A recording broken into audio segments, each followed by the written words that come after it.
Steampunk. This is your host, SteamPunk Bob, and today's target is the Universe Sandbox.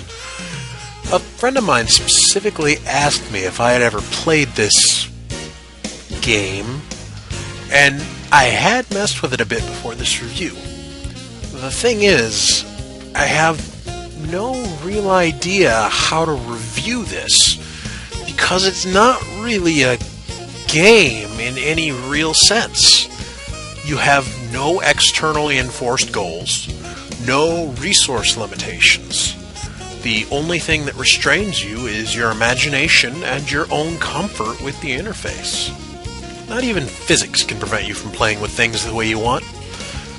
A couple of my favorite simulations to date were when I ran the solar system. And one time, I flipped gravity magically to a repulsive force and watched everything splinter apart gloriously.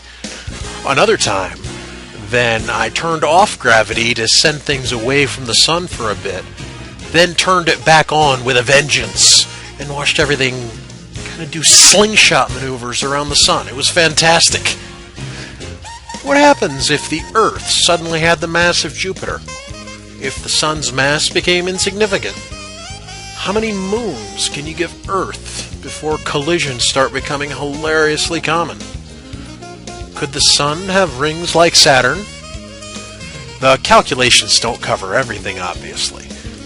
All collisions are perfectly elastic, which can cause some laughs when you make gravity ludicrously strong, and the Earth bounces on the sun like a rubber ball before rolling along for a bit.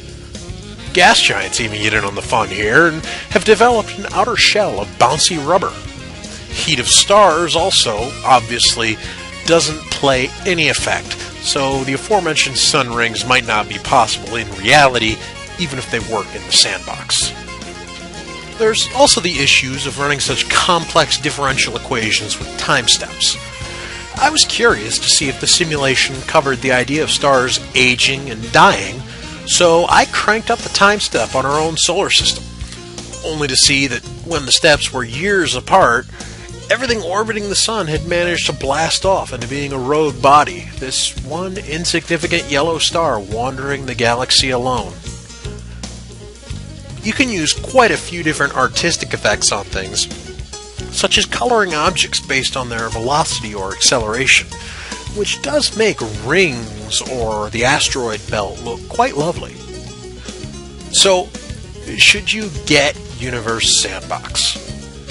Well, if you've ever wondered what would happen if the Kuiper Belt contained planets the size of Mars, or if Venus had moons enough to give Earth a nudge toward the sun, then Universe Sandbox could be the game, I guess, for you.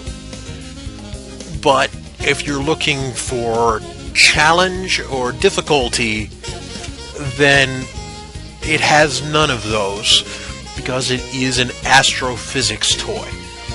It is not a game. It's a gravity simulation program. Now, if you're just curious what happens to bowling balls in the vacuum of space, this covers that.